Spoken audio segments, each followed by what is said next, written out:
Disclaimer. If there are children in the car as you're listening to this podcast, please do not listen to this podcast when your children are in the car. Now it's garbage.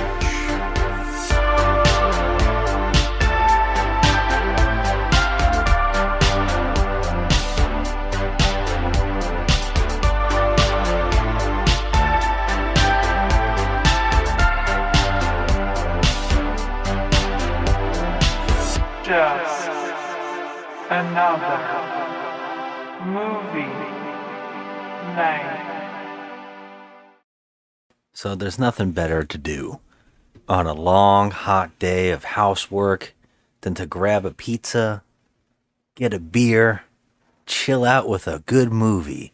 And there's nothing like it when that movie turns out to be a lesson about the fame and Hollywood and stardom and all that stuff through intense scenes of sex, stripping, and rape.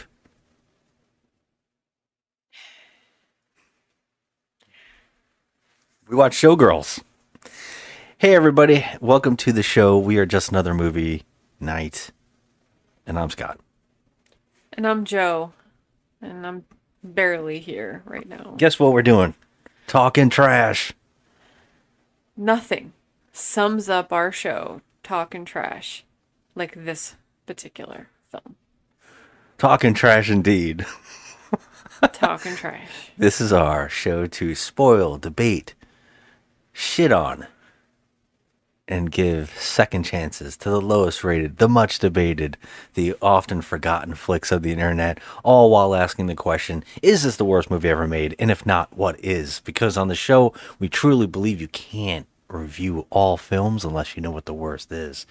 And that brings us to our film tonight, because we're doing a whole new month of movies. And in this month of movies, we're discussing TNA? Movie flicks? We're doing TNA, which sounded so fun to me because we love TNA flicks.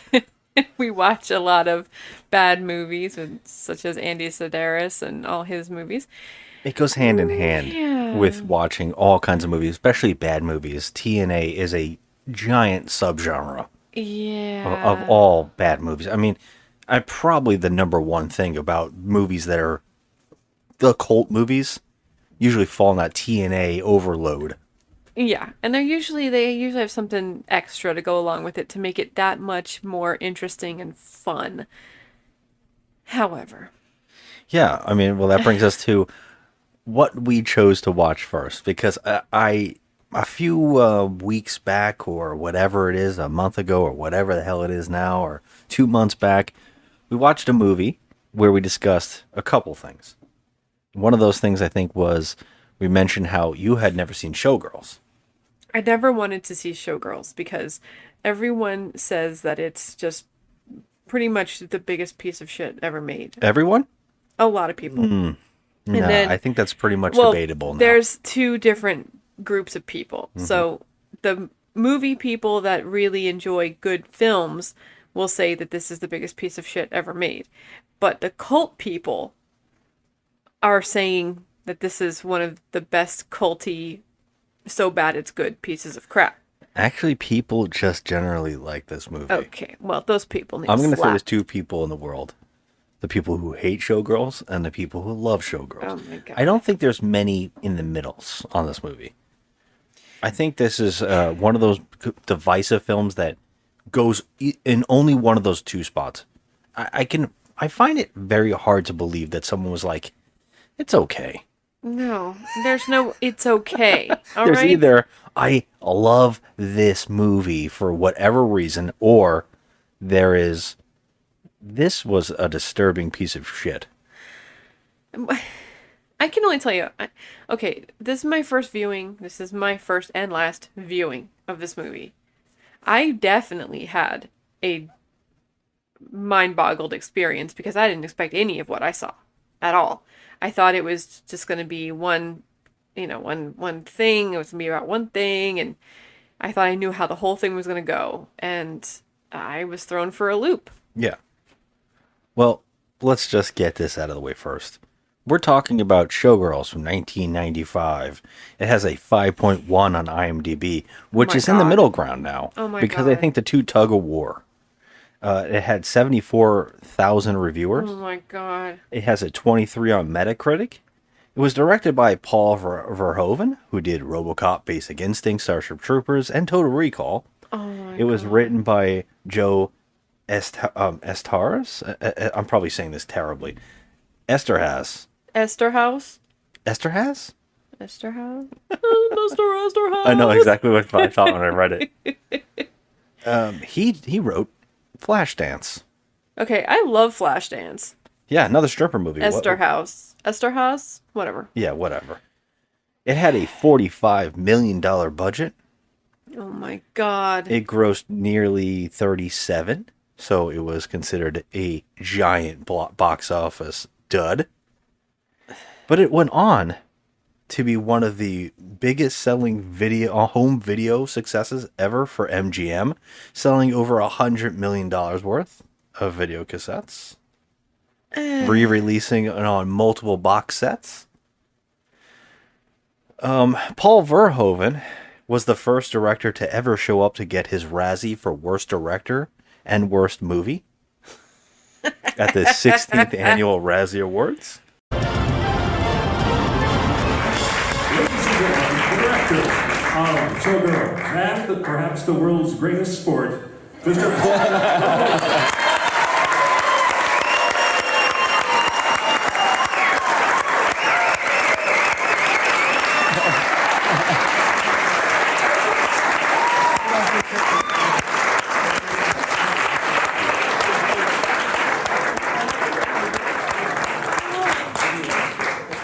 Thank you very much.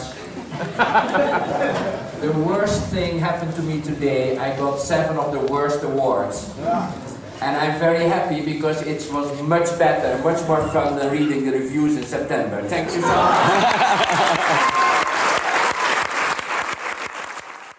Oh my God. Kyle MacLachlan, who was in this film, Oh God damn it, Kyle. was quoted after the rumors that he had stormed out of the premiere. He had said, "I sat there and I suffered for the whole 2 hours." Oh my God. I go to my first screening and I watch this movie and I'm like, oh my God, this is awful. I said, oh my God. But you know, you have this hope, like you watch the first scene and you're like, all right, now it's not so good, but it's got to get better. And I watched the second one, it's like, not getting any better. Okay. And I watched the whole thing and I said, I don't know what to say about this movie. I don't think I can talk about this movie. And so I didn't do any press, which didn't, make any friends in the publicity department there at that time. But it was just too difficult. And now, of course, the movie's got this great life, lives on in infamy, I guess, and it's sort of a crowd pleaser. But at the time, it was a pretty big embarrassment. It's just like, all right, got to go forward from here. But I think my career definitely took a hit on that one. But it's the way it goes. Actress Elizabeth Berkley, who is the main star of this film, was only paid $100,000. Okay.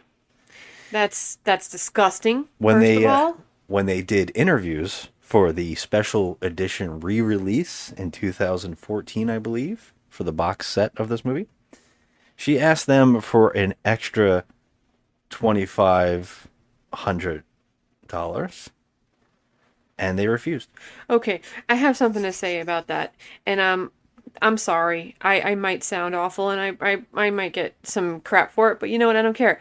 If you're gonna pay this actress $100,000, you could have actually gotten a real Vegas showgirl to do a better job for cheaper.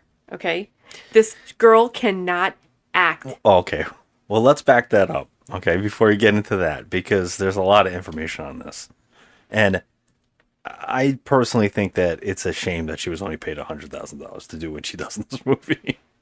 That's me. I think that's extremely low. I think it's a shame too, but I have thoughts. She was fired from. She was fired by her agent. Her agent dropped her completely after this movie was released. And trying to understand the pay scale here, she was only paid $100,000 to be completely naked, and just for 2 hours of just being naked and dancing. $100,000, but the writer, $3 million. Well, see, well, you know what's funny? Not funny, haha, but just weird is that her agent dropped her. That agent should be beaten with a stick. In fact, because what are you negotiating for on behalf of this poor actress? She's full frontal naked. She has to do the most disgusting shit in this movie. yep. She probably contracted gonorrhea by licking a stripper pole, okay? I can't even. And that guy, that person, that human being that dropped her should literally be kicked in the fucking face. Okay, well, every agency wouldn't take her phone calls. Oh my god. Yep. Verhoeven has said on record that he feels completely horrible that she was treated and everything came out the way it did for her, and that she shouldn't be blamed for what is in this movie because he said he should be blamed. He told her to act like this. He specifically asked her in every scene to act like this because that's how he thought the character would act after you find out at the end of the movie what you find out. So everything that happens with her extreme bizarre acting in this movie is really to the director. They were refused to ad-lib the characters. They weren't allowed to write the new lines. He wanted it exact. I refuse to believe this because Gina Gershon is also terrible in this movie. Yes, he also pitted these two actresses against each other purposely on the set to get their characters in that groove.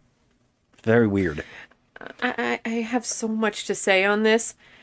You go on. Oh yeah, another great fun fact is that she okay, this is the sketchiest stuff. I cannot find definite information on this. But the story is going that Elizabeth Berkley was hired after, first off, the studio wanted Madonna as Gershon and Drew Barrymore as the main character. Drew Barrymore said the nudity was too extreme for her. They asked a whole bunch of other actresses that weren't famous yet, like Angelina Jolie. These people were all on top. But the person who actually apparently got hired after Elizabeth Berkley had a problem with casting or something had happened was Charlize Theron. And she was casted, apparently. Now, what I had heard was that there's two stories here, and it seems conflicting, and it's all over the place. I saw quotes from her, but I can't find anything to say that these quotes are real. But apparently she said that she was unknown at the time, and she hadn't done a breakthrough role yet, and the one version of this goes that she saw the nudity after getting Berkley. No, Charlize Theron. Apparently she saw the extreme nudity stuff that she needed to do and all that, and apparently quit and then fired her agent for getting the role. But and a conflicting source said that no, they didn't want to go with her because they didn't know who she was. And that Verhoeven wanted Elizabeth Berkley mostly because she was known as like a wholesome person, and that's what he thought would help out with the role, would make it more powerful. And Theron wasn't famous enough, so he didn't go with her. And Theron apparently said that she had no problem with the nudity, and that she saw and met Verhoeven and was like, he's the man who like discovered Sharon Stone. Of course I'm going to want to go and do that movie.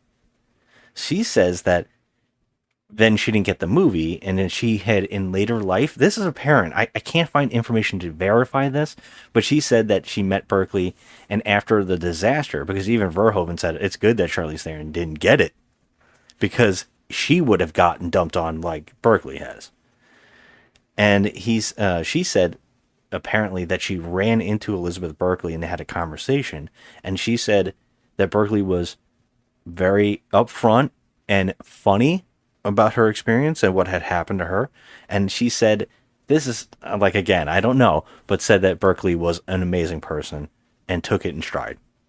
Now, I don't know how much of that is true. I don't really know. It seems all sketchy to me, but the fact that in some kind of weird alternate reality, we would have had Charlize Theron in this movie is mind-blowing. But, yeah. It would definitely change the way I feel about Charlize Theron, for sure, because she's one of my top actresses. And would she have gone to that level? I don't No, think so. no, she would have been probably ousted after if she did this movie. But do you think that she would have gone to the levels of the acting or fought him on set saying, I don't think this is what it is? No, because she was a newcomer, so she would have done what she was told. Yeah. And this is also, I have to put this out there too, because I already told you that Verhoeven apparently demanded this to be a certain way. Now, since the cult following, they have been re-interviewed, him and the writer, and they've kind of like started doing that thing that like Tommy Wiseau, everybody does. Once they find out, they like it for another reason. Oh, it always was meant that way. Well, this is an odd thing with Verhoeven because all of his movies have really gone into satire and like a parody of the thing that it is. I think that a lot of people will confuse like Starship Troopers with being a serious movie. It is a parody on like our American Army. I don't think a lot of people understand that still. Exactly. And now they are basically saying that this movie was supposed to be satirical. Now, I don't know if I believe... I know the writer is definitely saying this, but I don't believe him at all. They went so into researching this. They interviewed so many strippers. They went to all these people. He has written all this stuff. There's all this information from the writer. I'm like, there's no way you believe. I don't believe for a minute that you thought this was satire. It's like backpedaling. It's like, like you made this piece of crap and like you're trying to like, explain it away, like, we didn't mean it the way it was supposed, the way it came out. Yeah. And Verhoeven himself said, my career pretty much went downhill after this as well. And I have people come up to me all the time, especially other famous directors who have said, I like this film. So I don't know. I mean, like when he says Tarantino, I'm like, I believe it. Well, Tarantino is a pervert. He likes grindhouse films for a reason. He likes that shit, that tongue-in-cheek, bad movies that he finds some kind of pleasure in.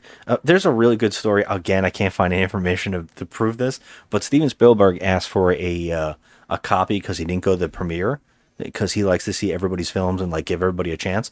Well, apparently this is what Verhoeven said that this is the information he got. Is that Spielberg turned it off halfway through and said, sometimes I really hate this business. So that's Steven Spielberg. And I want to know if that's not true, it's still great. I believe it 100%. I do too. I can imagine him being really disgusted. Well, yeah, for sure. For sure. The filmmaker of his caliber watching that trash. Yeah. I mean, Jesus Christ. I mean, that's, yeah. Well, that's all the fun technical crap I got on this movie. Now I'm going to tell you a little story because on a previous episode we did, which was the trip, I told you a whole story about how I would drop acid with my friends and we would go to the movie theater. Oh, Lord, you and saw I told this you movie there. There's a movie in particular that I have to tell you about, but we'll wait till we actually watch it. And this is that movie. You fucker, you saw this movie on acid? So we went into the movies and didn't know what we were walking into. So when this movie played, we went through a range of emotions. We were laughing now, who's our we? asses Were off. you with men? Yes. Okay. We didn't know what we were in for. Okay. We just would go into a random movie theater because we knew the people that worked in the movie theater, and they would just let us randomly go into theaters. Now, this was NC-17. I wasn't old enough to go see it. And you're dropping acid? And I dropped at acid, 16 walked into years an old? NC-17 film. And who did I marry? Let me tell you something. We went through... This was the craziest film. First off, it's one of those movies where you see boobs. I wanted to say boobies. Boobies. You see breasts for the once, and then you're like, oh, breasts. Then you see it again. Then you see it again and again and again to the point where you go, breasts don't mean anything anymore. And you completely forget they're there. That's how it was. I remember laughing uncontrollably during this film, and then also being completely disturbed. And the only thing I truly remember, I remember like a lot of things in this movie, but I just remember being, well, maybe on acid was the only way to see it as a satire that they are apparently saying it is. Oh my God. Because I'm sitting there laughing my ass off at this thing. Yeah, but how'd you feel when you saw her entire love box on TV, on screen, on like the big screen? We were laughing. Like full frontal. Because every time you see it, it's done in a way where it's so heightened and so insane that it was like a comedy. To me, I thought literally the only thing that really captivated me in this film was that I figured out that she had two colored eyes.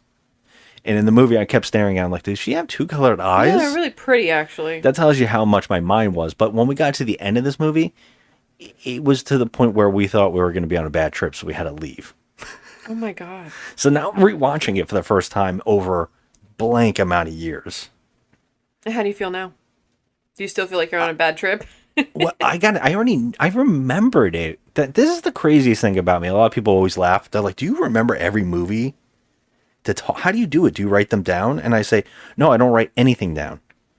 I just go and I tell you out the plot by memory. And they're like, holy shit. So how do you do it on all films? I'm like, it's tough. Transformers was the hardest one I think of we've ever done. And that's a mess. This is easy to remember. There's nothing to it. There's nothing to it. So I'm like telling everybody like, oh yeah, I can sit there and we could talk about this movie. I can tell you everything that happens in it. But rewatching it again, I was like, oh, I remember every beat. And I was under the influence. Oh my god. And I remember every little thing. But I got to see it in a fresh new way. And watching it through you is hilarious. I mean, I can't control my face. Okay, I can't control my emotions. I wear everything on my shirt. I'm out there. I'm so mad at myself when I don't film you watching a movie, because this would have been the best speed run of watching someone watch a movie. Your expressions during this movie, you're completely holding your face. Your faces of disgust. You're laughing out loud. You went through a roller coaster watching this movie. I will say I came out of this not a better person. I don't think anybody should. I don't feel very, very good in my own skin. I'm having second thoughts about vaginas. At least they were decent looking, I mean, okay. right? I mean, like, I have some things. Oh, okay. I actually wrote down a lot of things to say. Oh, good. So I'm going to tell you right now that she's a very beautiful person. Okay, she's very pretty, Elizabeth Berkley. I think she is. However, she's very overcooked in this. You know, she's got a lot of makeup, heavy duty makeup. yes. She's kind of walking around, like most people that are, in show business and in Vegas would dress like, a little scantily clad and stuff. Can I just say that I don't mind looking at her naked. She's got a beautiful body. That's the one thing about this movie. At least everybody looks attractive. Even Kyle MacLachlan's stunt double, a body double with his ass. Everybody looks good. That was a body double? Oh, come on. It's not him. I don't know. That was the most toned ass. I mean, it was like perfect. It's like that joke in. Do you remember in it's Loaded Weapon 1, I think, where Emilio Estevez is walking around naked, and you can see that he's like got a body, like a fake body, and he's walking around strutting it. That's how it feels. It's like so fake. Oh my god. Okay, well, I didn't realize that. I was like, oh, that's MacLachlan's MacLachlan. But I mean, there was no men full frontal in this movie. Yeah, but that's insane too. I'm fine about it. But I will say that Gina Gershon also looked good naked. Yeah, but you're talking. Do you think that we should talk the plot and then you'll talk about the things you want to talk about? Okay. First of all, we're not going to talk out every little thing about this movie because everyone on Earth has seen this, so we don't need to give a play-by-play of the plot. It's about a girl. Her name is Nomi, and she's hitchhiking to Vegas because she wants to be a famous dancer. But talk about her acting and what you were going through in the first 10 minutes, because it is in next level insane. All right, well, what I was going through in the first 10 minutes of this movie set up the whole tone for the next hour and a half of my life, because it just starts out completely bonkers and keeps me on that level of just complete bonkers. Okay, so we meet Nomi. She's hitchhiking. She gets in a truck with this, good old boy, and he takes her to Vegas. Yeah, he's like a parody too. He's a parody. Everybody is a cartoon character. Yes, he's a cliche. Yeah. They get to Vegas. Hey, baby, I want to play some slot machines. Here's some money. Then he says, wait here, I'll be back. Okay, well, he ditches her. He takes her suitcase, ditches her with nothing. Okay. Well, So- she's like an idiot. First, she's like, she puts a knife on him. And she's like, you're not going to take advantage of me. And he's like, nah, I'm just trying to be nice. And then he's like, here, some money, go gamble. Yeah, it's very strange. Okay. He gave her money to steal her suitcase, which might not have anything of worth in it. I'm pretty sure it didn't have anything in it. Thank you. So he actually paid her to rob her. Yeah, it was so stupid. And the funniest thing is she wins a slot machine instantly. And the next shot, she's already broke. She's destitute after like 2 seconds. But the funny thing, see, this is where my mind goes with this, with these kind of movies, is that, see, this guy picked her up, right? And I thought that, he was going to give her some money and he was going to be like a really super nice guy.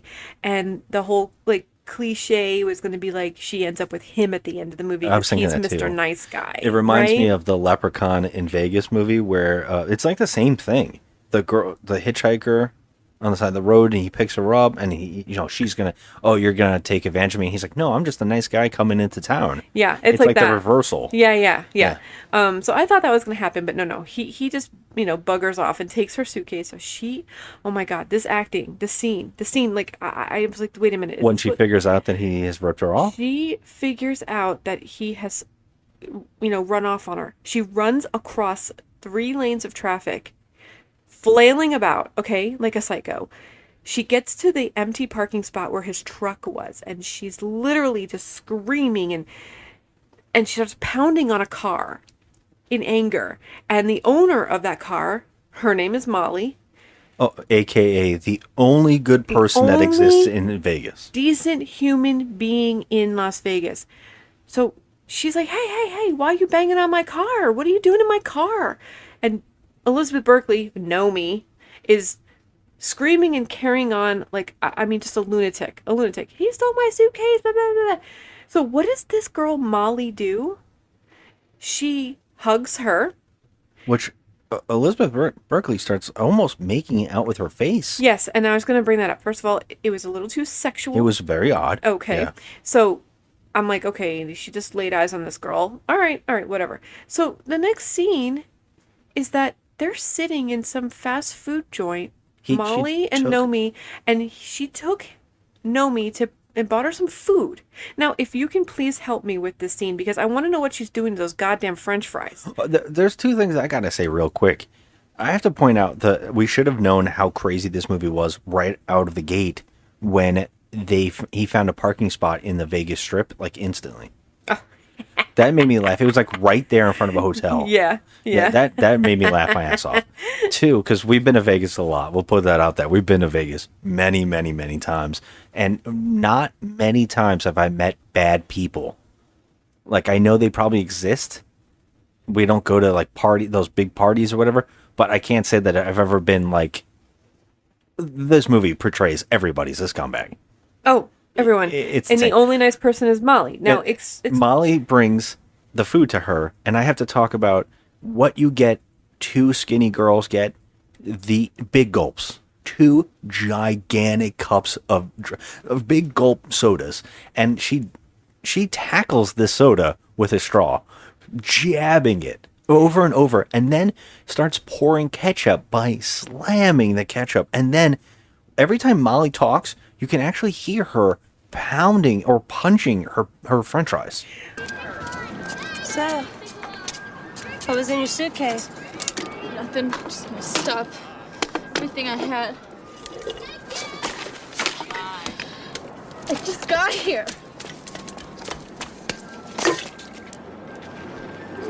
Welcome to Vegas.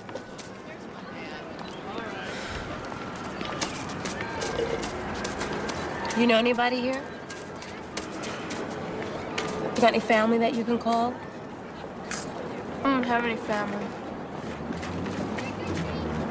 Where are you from?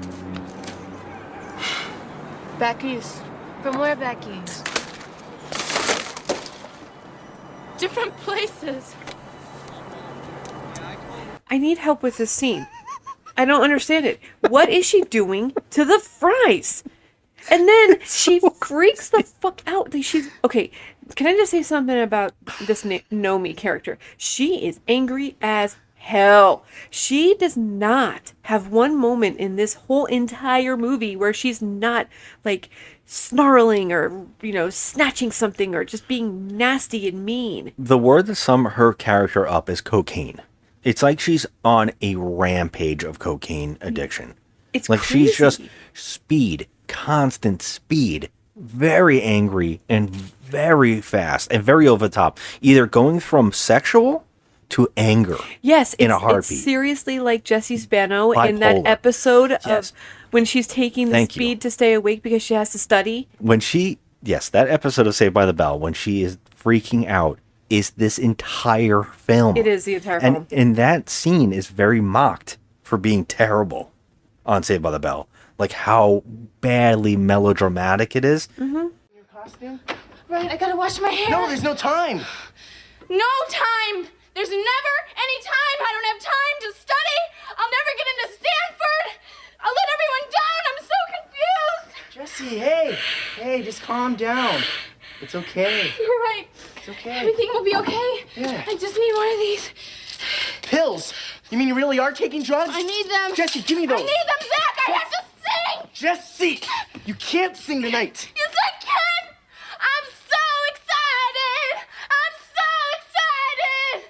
I'm so scared! Jesse. Jesse. Hey, don't be scared.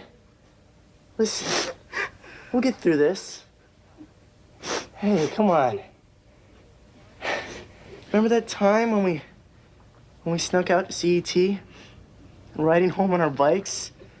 It was so dark and we were scared. Come on. But then you see, oh, that's all she does because that's her whole thing in this movie. Now, Verhoeven wants to say that this is what he wanted and intended. I don't believe it because of what we find out at the end. But I don't believe that for a minute that this character is any of those things we find out at the end. I just don't believe it. No, but I'm still stuck on the fries. All right. So after she's pounding the shit out of the fries, explain to me she's like angry and yelling about her suitcase being stolen and how her life sucks and whatever, and then she flips the basket of fries and food and it goes flying everywhere. Like, this girl was nice enough to buy you food, you stupid bitch. And like, Molly, what are you doing? And Molly should act like any human being and go, you're a real piece of shit. You punched my car. You almost got hit by a car in the street. I had to stop you. And I brought you to get some food because I feel bad for you and you're throwing it. And now, instead of being... This should be like that joke I did a couple episodes ago where I went, A, do you just get up and leave? Or B, stay behind? Or C, do the most insane thing by asking her to stay with you in your apartment. Now, this girl could be certifiable, okay? And she is. And she is asking her... Oh, you can come stay with me because you have no clothes, no suitcase, nothing. You're flipping fries. You're dousing ketchup all over the place. You're freaking out. You're pounding on cars. You're running into traffic. You seem very mentally stable. Why don't you come live with me in my little trailer in the back alley? Yeah.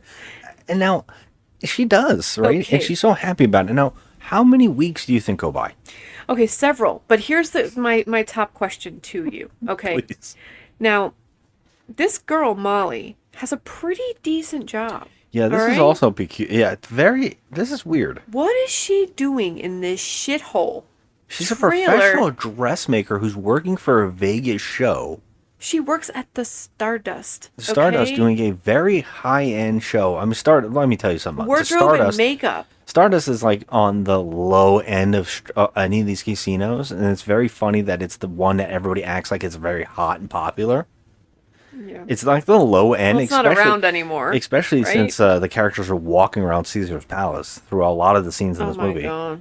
Yeah, they're walking around Caesar's Palace, but then we're taking the Stardust, which is very odd. Well, I guess that's why it's gone, because you can still use the name, because this shit, they didn't want this shit on it. Their name on it. They must have said, we're dying. Take it. Take the name. Yeah, I mean, she works at this casino, so she has a job, and she's also going to college. And she said that there's a part in this movie. Oh, I got an A. Right? And she lives in a fucking trailer house. Yeah, it's really weird though, because like this trailer does not seem it's like it really it's between two hotels, it seems like, in a back alley. There's a shot where they come out of the casino and then there's like apartments in the background. I kept going, aren't those apartments? Is that for the people who work at the hotel? That would be very cool if they like, oh, if you work at a hotel, we'll put you up room and board. That would be actually pretty interesting. But I'm like, where are they in this shot? Like, where is this shot? Because it had to be apartments behind them in the shots. Yeah, it looked like it was. So like, I don't know where they're And I was like, put Molly up for fuck's sake. Or unless that they just move her dress trailer around. She doesn't have an office where she makes the dresses, that she has to go back to her house in the trailer and do it? Here's the thing. It seems to me she's going to the fashion school, okay? So she wants to make clothing. And I don't even know how she gets back and forth to the trailer. Like, she has a car, that's she right. has a car, yeah. But we can go on for days about this. But I have to say that if we fast forward to 6 weeks, okay? So 6 weeks go by and Do we know that for a fact? Yes, it says 6 weeks later. It does. Yeah. I blanked out on that. I didn't see that. No, please, I was paying attention. 6 weeks after, and she has a job. She does have a job. Who, Nomi? Nomi has a job. Nomi has a job. So she's working for the Cheetah, and she works at the Cheetah with Robert Davi, you know, that guy from the Goonies. He's a Fratelli. Yeah, he has one of the best lines. I mean, I'm just gonna say every single line he delivers is like it's out of a spoof comedy, but he is delivering it completely straight faced. Okay, good. And you, where the fuck were you last night? I was having my period, Al. You don't want me to get blood all over the place. Do you? You're real tired of your shit, kid. If you want to last longer than a week, you give me a blowjob. First I get you used to the money, then I make you swallow. I was like, what the fuck is this dialogue? What is happening? I mean, I understand that they wanted to show us the most disgusting sleaze of what happens in these kind of clubs. There is not one good man in this universe. I mean, I feel like the owners of the clubs, the strip clubs out there, are pretty much on par with pimps. They really do pimp out these women. They do. They tell them, you know, what to do with their bodies, how to, you know, when to go and do a special tease for whatever, and, you know, how far to go. And I just feel like, okay, are they really handing over money like they would a pimp? Because yeah, there's definitely you're working here.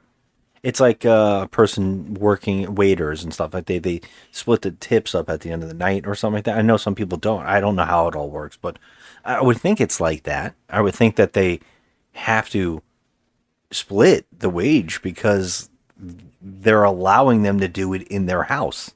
They're the you know what I mean? I mean, yeah, I guess you're right. I don't know how this works. Yeah, you get hired to do the job. You have to give some of the money. But no, they work there. Like, they're on the books, right? Aren't they? I mean, if you How work does for that an work? establishment, If someone hands you money and puts money in your G-string, how does that work with the books? I mean, it's been so long since I was a stripper, so I really just can't tell you that I don't remember. But I feel like it's a little excessive. Yeah, sure. He's got to take money to do this job. I mean, like, they got to get paid. They own the business. They have to keep the business going so they can keep dancing there. My thing that always makes me laugh about this is that people always treat the strippers like trash. If they're the ones making you money, wouldn't you kiss their ass? Yeah. And I know for a fact that there are like porn stars and stuff like that who go to these clubs and they're like professional dancers that come to the club to help promote the club. I can't imagine the club owners are going to treat them like shit. They're going to want them to keep Oh coming no, they'll back. probably roll out the red carpet. Exactly. And so why would you hurt or insult the people who are making you money? Like, that is just stupid, bad business that doesn't make any sense. But I feel like that's the cartoon character stuff here that we're talking about. You know, like, I can understand there's a lot of jokes in this movie about how the women are just dumb. And then they'll say and do anything. And so the guys can treat them like garbage. And it's a very, very odd way to have this movie go. To not have any of the women in the movie have a brain. It like, is, you know, nobody has a brain in this movie. I Like, will say that that's 100% not exactly true because tell me who. Gina Gershon is kind of like, she's No. on top here. No, they basically go and tell you that no one is on top, especially when it comes to the women. But she doesn't get treated like crap, though. She gets treated like a She queen. gets thrown out in this movie. That's like a big part of this movie. She says it herself. Whoever's still on stage is the one that's the winner. You know, Yeah, I guess you're right. The one, whoever is still left on stage was the one that's going to get paid. That's the truth. It's how quick they are to move from you. Like, your star only shines so bright for so long, and that's a big thing in this movie. Now, I have to talk about this because I wanted to say this really badly. This movie feels like it was directed by Joel Schumacher when he did Batman. Why? Because of nipples? The color scheme, everything about this, the nipples too, the weird sexuality, and every single character is acting like one of his Batman versions. Everybody is like it's like the Adam West Batman went NC-17. Everybody's insane in this movie. I can see what you're saying. Everybody is acting like a supervillain from that show, and they're shot like those supervillains. They like are. You know, you have a famous guest star as the Riddler or Egghead or something like that, and every character in this movie, when they show up, they are filmed like they are a joke character. Like, they're filmed and structured like one shot characters. Like, just this weird. Like I said, Robert Davi comes in and he's like the pimp that's just saying crazy stuff, and he's got all, you know, like how the Riddler had all of his hench women, you know, and the Joker had his hench women, and that's how it is. It's like, oh, here's this henchwoman, and then a woman comes in and she's the comedian for the strip club whose comedy shtick is making fun of herself. Even when someone heckles her, she talks about how disgusting she is. And I'm like, what the fuck is this movie? Like, is this a Batman villain? Does this... Okay, this is a strip club. Okay, this is Cheetahs. It's a strip club. This woman works there as like the comic relief? There's a comedy? Understand. There's a comedy hour at Why the do we strip need club? that? Does that happen at strip clubs where there's I don't know. My experiences with strip clubs are bachelor parties, and they've always been awkward. I never can say that I haven't had an awkward encounter at a strip club in my life. So I have never seen a comedian on stage at a strip club. It's so weird, but she also makes a point to show her breasts for no reason. She has this bit where her dress keeps falling off. Like, oh, look at my dress keeps falling off, and my boobies are flopping about. She actually has a button that she moves that makes her bra shoot up and down to show her breast. And the only attachment that she has to her main character is that she's the only one that ever fixes it. Yeah. I don't care about your life. I don't care about you or being a good person or moving on or making it in success. Well, I'm going to miss you because you can fix my bra and it goes up and down and shows my boobs. Yeah, she actually fixes the bra every time it doesn't work. So the bra is like got some mechanism where it pushes the boobs up and out of the dress so you can see the boobs for whatever reason. We don't need to see this lady's boobs at all. And you thought the boobs were going up and down? Yeah, that's her boobs. No, her boobs are getting exposed because the top of the dress keeps going up and down. Yeah, that's what I'm saying. Oh, you made it sound like you thought the boobs jumped up. No, but the mechanism inside the dress is coming down and making the boobs pop out. Yeah. So, but Nomi's the only person that knows how to fix it when it doesn't work. That's it. That's their connection. Connection. Now, she makes a point, Nomi, in this movie to say she has no family. She's, all by herself and whatever. Okay, fine. So, she is a stripper at this club. And at this club, we meet Gina Gershon. Now, Gina Gershon is like the star. No. Okay, they meet a different way. Well, she goes to see her show. Yeah, so Molly works at this show in particular, and she sneaks in Nomi. into the show. And Nomi is allowed to do everything. She's allowed to stand everywhere. She walks out in front of the crowd and actually stands in front of people watching the show. Yeah.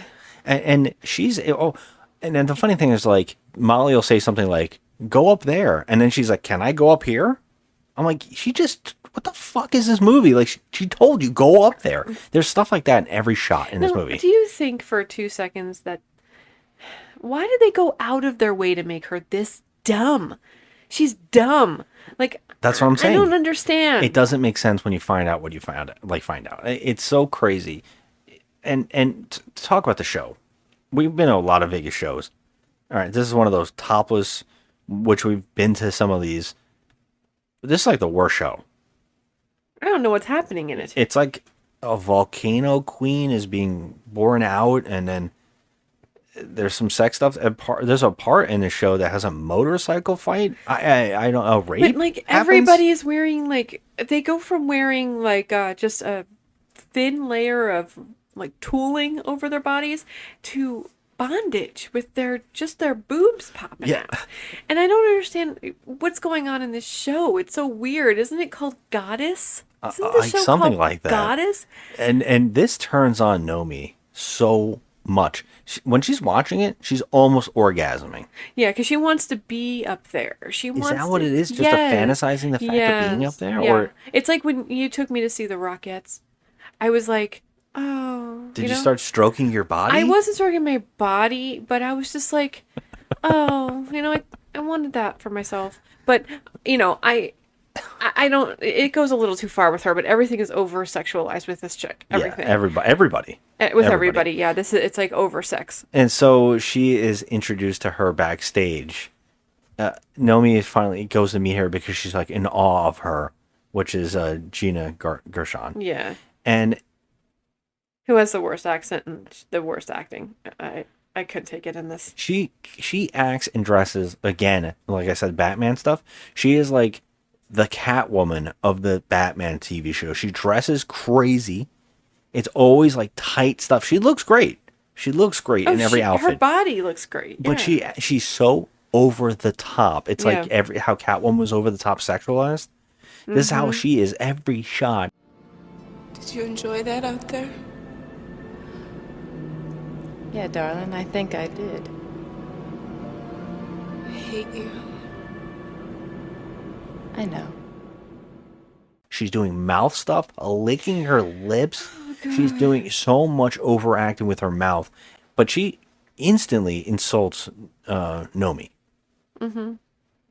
She's basically calls her. Oh, she goes, "Oh, I'm a dancer," and then she's like, "Where do you dance?" And she's a cheetah. Well, that's not really dancing. You're a whore, like that. Yeah. And then that's where we get our first. I'm not a whore. Fuck you. And then this is like her 97th freak out where she just like she's so over the top. Like her acting, Elizabeth Berkley, her acting is so bad. I mean, even in my worst moment, when I got like infuriated over something, I wouldn't act like that. I mean, I probably would, knock some shit over. But the way she acts, it's like almost like it's like a cartoon. It's like a cartoon. It does. Nobody would behave like this. It's just she'll be smiling one minute, and then all of a sudden she'll just be like snatching shit and yelling in people's faces. She does that, and I love this scene because she's supposed to be fixing Gina Gershon's dress, but Molly's able to run out and chase her from her freak out and say, "Hey, look, bitch! Like I got you in there. This is my livelihood. You almost got me fired. You're gonna get me fired." And she's like, "I know it calls me a whore." And then she's like, "Look, because I'm the best person you've ever met in your life and anybody's ever met in their life. What if I take you to a club tonight? Your club." Oh my God, this scene. And this is where we get to see Elizabeth Berkley dancing for the first time. Oh my God. Okay. And watching you was so worth it. Watching her dance. Because you were like, oh my God, what is happening? She dances like she acts insanely. It was like she was having some sort of convulsion. Everything was arms flailing, like someone needed to get her to a hospital. It's like moshing meets dancing. It was like a full body like she was being possessed by the devil. I don't know what was happening. It was unbelievable to me. I've never seen this girl supposed to be a good dancer. She wants to be a professional. She wants to be a professional dancer. I mean, I've never seen anything like this. It was embarrassing. It was embarrassing. I mean, Well, I'm not telling you that I'm the best dancer on earth, but I can tell you right now, that wasn't dancing. That was like she was having some kind of possession happening. Well, you're saying that, but everybody in this movie says the opposite. Everybody says, holy crap, that's the best dancing I've ever seen. Oh my God. This is my friend Nomi. She's a dancer too. Is she now? Yes, and she's really good. She can dance, can't she? Yeah. You got more natural talent when you dance than anybody I've ever seen. When I saw you dance, I thought, yes. You were good. Real good. Tony, she's all pelvic thrust. I mean, she prowls. Change your spot. She's got it. You are the show. She looks better than a 10-inch dick, and you know it. So, of course, she attracts instantly another character in this movie. Oh God, the worst. Who we get to an entire plot line with this character. It goes nowhere. For no reason What's whatsoever. his name even? Oh, the actor is in a lot of things, too. I cannot think of what the character's He's name working is. as a bouncer in this club. Okay, can we just say that he's maybe about 14 pounds soaking wet? I was thinking that, okay, too. he's the scrawniest guy on the face of the earth that's a bouncer. I've never seen anything like it. The actor is Glenn Plummer. He plays James. Okay, James. And he was in Speed 1 and 2. He's the guy that he has the car, the fancy car that they hit. And then he comes back in Speed 2 and they hit his car again with the boat. Oh my Lord. Yeah, you remember? Yes. Yeah. Okay, well, can we just talk about James? First of all, this character, there's no likable people in this movie. The only one that's likable is Molly. And I gotta tell you. That's the funny thing. You think that this James character is going to be a good person. I and thought then so. While you watch his storyline completely just disintegrate as every scene he comes into, you're like, oh, okay, this is going to be a good guy. No. It's wild. This plot line, I don't know why they kept it in. Why didn't someone say shorten this movie by cutting this plot line out? We didn't need this stupid plot line. This is just a side thing. We're like, okay, so he's a dancer. Okay, he's like an aspiring dancer as well. And he creates a show at this club sometimes. Right? Well, yeah, later on we find out that he has created a show. Yeah. Well, he says he wrote it for her. He wrote a song and a whole dance number just for her, which is insane. But when we first meet him, he tries to dance with her and they dance together. And he says, I guess he hits on her, so it makes her kick him in the balls. So, of course, he gets into a fight because he falls into another guy and there's a whole fist fight. And she gets... Now, I don't know why. Now, normally in this kind of situation, you would just be thrown out of the club. She gets thrown in jail. Yeah, and he bails her out. And he bails her out and says that he lost his job as a bouncer because a girl assaulted him. Yeah, and then next time we see him, he's working as a valet. He's working as a valet, which he also loses his job as a valet because of her. And he also has another... Don't we see him again? He has another job? I thought he had another job somewhere else too, in another scene. I don't know. I can't. Everything about this guy, they show us a scene of how he's, he wants to show her his music because, he has a whole entire dance scene that he prepared for her. He seems desperate for her. He seems really into her. And I thought this was going to be like, okay, maybe this is her love interest. Yes. No, no. They just are making out during the dance scene. Okay, he plays her, he brings her home. First off, he gives her, after he loses his job a second time because of this woman and has paid bail money for her, he buys her dinner. Everybody buys her hamburgers.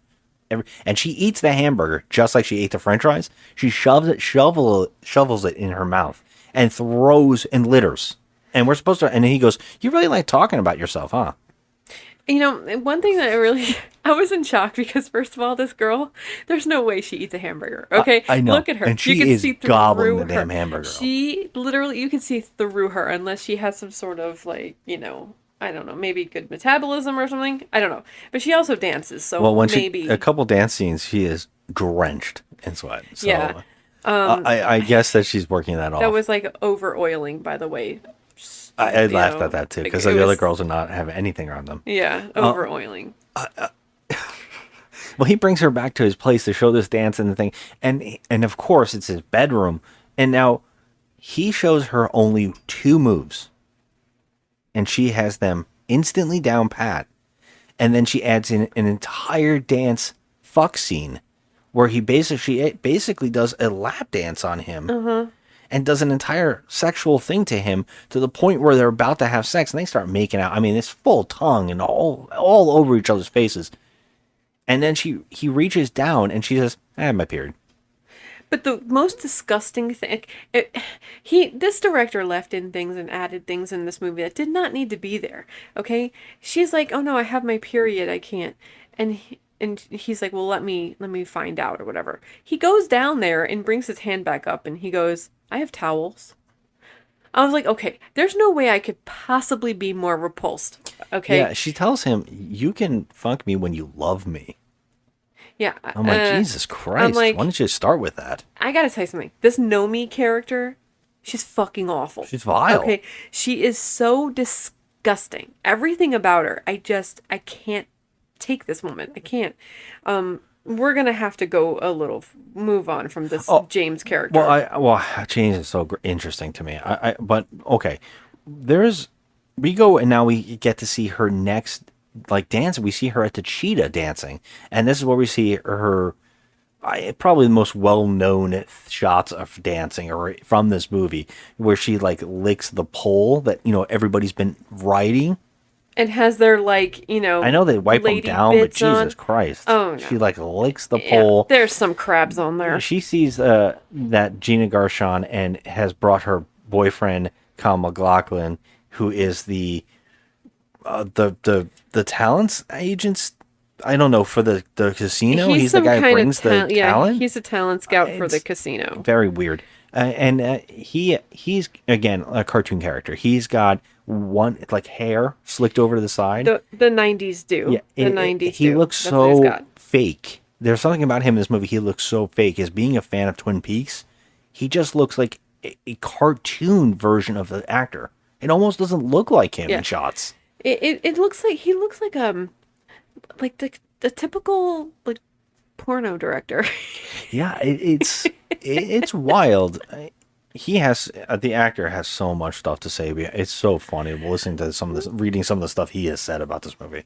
But yeah, he seems crazy too. But Gina Gershon now basically asks her Nomi to give them a lap dance, which is no women and you're no 2 people. And then she keeps offering money. She finally gets $500 for a lap dance. And the owner of the club is like, "Yeah, you're going to do it." So she goes in and does it. Now, this lap dance, I've never seen anything like this. I don't think anybody's ever seen anything like this. She makes this guy, she friction fucks him to the point where he actually achieves, it comes. And it's insane. They don't really say it. But later on, they actually say, "No, he did come." Yeah, okay, but first of all, shit. that's the idea I got from this scene, because he literally he looks electrified. Yeah. But how do they do it? I could not believe what I was seeing. My jaw was on the floor. I have not seen anything like this in any movie ever, where she is completely on him with, her vagina is almost in his mouth, okay, at one point. And she's full frontal naked. Yeah. I have never seen anything like this. Now, there is no way that I'm not a man, but if I was a man and I was in a scene doing this, I don't give a shit how many crew, how many cameras around. If that beautiful woman was grinding on me like that, there is no way in hell I would be able to hide my erection. I'm sorry, if I was a man. This scene was... I can't call it sexy because it was just so over the top, but there was some sexy things about it. I was just baffled on how these actors can do this. And especially since this woman was only paid $100,000. Yes, that's what I'm saying. For the things that she did in this movie, I'm in shock Yeah, by this whole scene. This is the craziest scene I've seen in a movie in a long time. What I've read is that these scenes were like 16-hour days. I can't even imagine how that's possible. And there's so many multiple angles because we also have to see Gershon, who's getting off on it while watching her ride him. Yeah. And it's wild. The fact that she even gets full naked too is crazy. Mm-hmm. And how many takes did they do? I mean, there's no way that. I mean, I'm sorry. There's no man on earth that would not be turned on by that. yeah, I can't imagine how this scene was done. I can't imagine how you could stay professional. Yeah, in that how? moment. And there's other scenes in this, like some of the scenes, like basically the scene where we talk about with James. Again, that's another scene where I'm like, how do you do this without, even if you have it taped down? How the hell? It doesn't matter. He's reaching down. He's Yeah. the fact that like, holy crap, They're human beings. $100,000 is all this woman was paid. Yep. Yep. She definitely deserved more friggin' money for this movie. And even if it turned out to be what it is, it became a cult sensation for them. It's a shame that she was not paid more. She should really have been. is. She should get the money for what she was able to do. Even if we think it's terrible, it's mind blowing that she was paid so little. But regardless, my favorite thing here is that James watched this whole thing happen in the club. He like snuck in and watched them through the champagne room. He actually says later on that like, you don't dance, you fuck, and you fuck them and they're fucking you. And I was like, this is like the inception of fuck talk. Like he's like talking, oh, it's on levels. Oh, you're fucking this and you're fucking that. No, but they're fucking you, and then you don't realize that you're being fucked by this. And I was like, holy shit. You got some shit to learn. Dancing ain't fucking. What's that? More wisdom? I know that. No, you don't. You danced like when you fucked that guy last night. What guy? That guy with the chick. You took him in the back. I didn't fuck him. Yeah, you did. You fucked him and her. Are you following me around? I didn't fuck anybody. I saw you. Man, everybody got AIDS and shit. You know, what is it that you think you do? You fuck them without fucking them. That's what you do. Well, it ain't right. You got too much talent for it to be right. Get out of here! Bitch, I'm telling you the truth. You have to put a disclaimer in the beginning of this, okay? In the beginning of this podcast, you'll put a disclaimer. Please do not listen to this in the car with the kids. It's too late now. Well, in the beginning, you can put it in. Should I do a little thing in the opening that's like, we say words like fuck, come, this? No. No, we are not sleazeballs. What do you want me to put a beep on every one of these? No, I want you to put a disclaimer. Disclaimer. If there are children in the car as you're listening to this podcast, please do not listen to this podcast when your children are in the car. And speaking of children, can we please talk about the fucking most ridiculous scene in the goddamn movie that I still can't get over? Is it the monkeys or is it the kids? No, It goes is together. the fact that there's one stripper that works in the Cheetah or whatever. No. Okay, no. She works for the dance No, thing. excuse me. She works for the show Goddess. Okay, she's a dancer in the show Goddess. And at one scene, they show all these dancers just walking around with their boobs out. All their bits are out, all the bits, okay? There must be 50 bits out. And then you see this woman talking to her children in the goddamn dressing room. Now I'm talking about 7, 8-year-old children, a boy and a girl. Who are the parents that allowed these two actors to be in this scene in this movie? Because they need to be kicked in the freaking face. Yeah, and it's funny too because there's also monkeys loose, and the monkeys are going nuts. And apparently, what I read was that the actresses were not uncomfortable on set with the nudity and stuff like that, but they were uncomfortable with the monkeys. Oh, not the children in the goddamn dressing room. I love too is that the kids in the scene are like, monkeys, we want to see monkeys. And then this other dancer says, will you shut the fuck up to the kids? And they're like, oh my God, she said the F word. And she's like, that's right. You know, shut the fuck up. You know, you fucking asshole, whatever. Sorry, disclaimer. And the kids are like, start crying. Doing, Mommy? They're getting ready for the show. I want to see the monkeys. Not Why now. can't we see the monkeys? I can't. Will you get these fucking kids out of here? You said the F word. You said the F word. You said the F word. Shut the fuck up!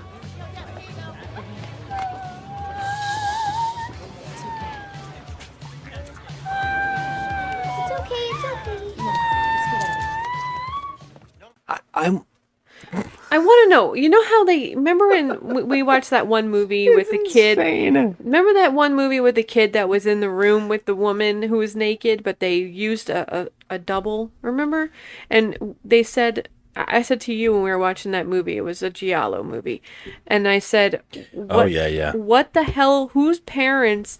Why are these kids' parents letting him do this movie? There's a naked woman right there." But they didn't. It was like forced perspective where they and he got in a lot of trouble, even though he did it right in that movie. The Yeah. guy, and in this, does anybody talk about this? Is there anything in the trivia about there being I did children not in a see dressing anything room? about the kids. I know it made me laugh so hard, and this is the scene that made me think this is parody. I'm having a problem with this. There's multiple scenes in this movie where I was like, this has to be a joke. Like these kids, because the kids are also terrible.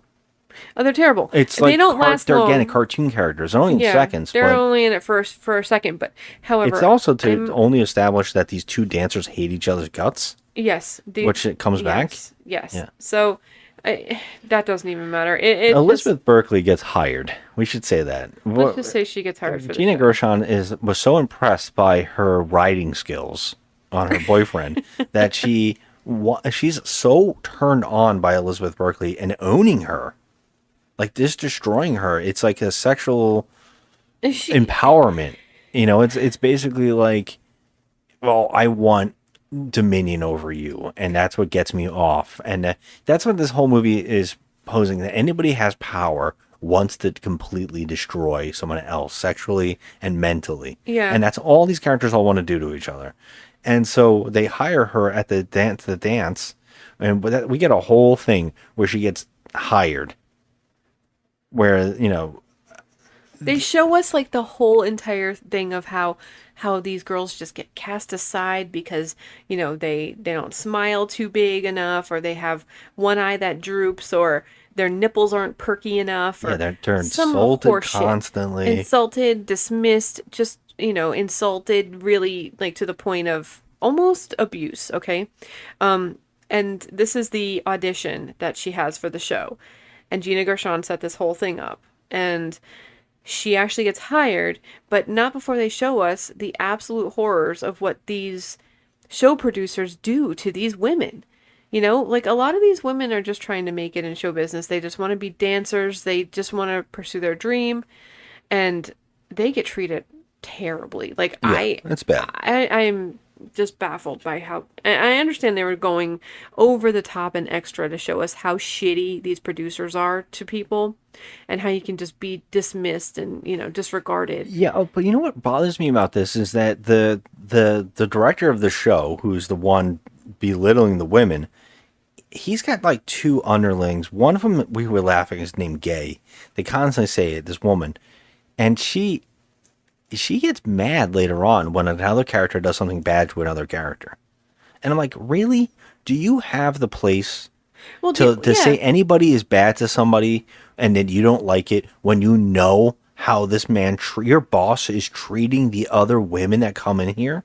And then even the guy who's the help with the choreography, who is the actor from in Seinfeld, the Technicolor Dreamcoat, we were laughing at that. He like is slapping her ass and get your ass up, get your ass up. And it's just so I was demeaning. like, everybody's so demeaning and mean that it's so funny when they're on their high horse saying someone else did something bad. Right. I was like, you're just as bad as the other ones. You allow all of this. You're enabling it. I think So that's what stop. they were trying to say in the movie, is that there's no good people in this movie. Like, there's no good people in this Which is funny world. because Molly works for them at with this company, and everybody seems to generally like her. Yeah, well, she has a fairly simple job. Is to put the makeup on, you know? She does costumes. And But it's important. But, you know, super important. Right, but she doesn't have to go out there and prove herself every single minute and show her, you know, body off and be perfection like they do. You know? I mean, I guess she has a different job, but my point is that people like her. yeah. And it's funny because everybody else hates each other. Everybody hates, even the dancers hate each other. Yeah. And they all do. And there so much so that the dancer with the kids and the one that cursed the kids out, she purposely like makes this woman lose her career by dropping like jewels from her dress on the floor to make a dancer holding her up fall and making her shatter her knee. Yeah, I was thinking about this scene. Okay. This bitch throws these marbles on the floor, and she just so happens to think that, okay, they're definitely going to step on them. But what if somebody else steps Yeah, I was on thinking one that too. and the whole production comes down?